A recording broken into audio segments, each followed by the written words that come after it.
ولقد آتيناك 7 من المثاني والقرآن العظيم لا تمدن عينيك إلى ما متعنا به أزواجا منهم ولا تحزن عليهم واخفض جناحك للمؤمنين وقل إني أنا النذير المبين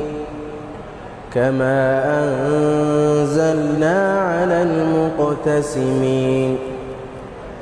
الذين جعلوا القرآن عضين فوربك لنسألنهم أجمعين عما كانوا يعملون فاصدع بما تؤمر وأعرض عن المشركين إنا كفيناك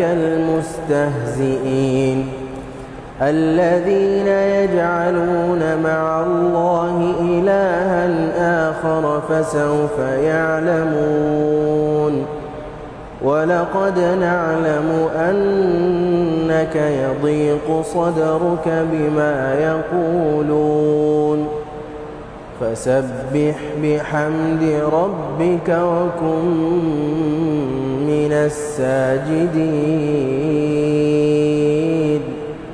واعبد ربك حتى يأتيك اليقين.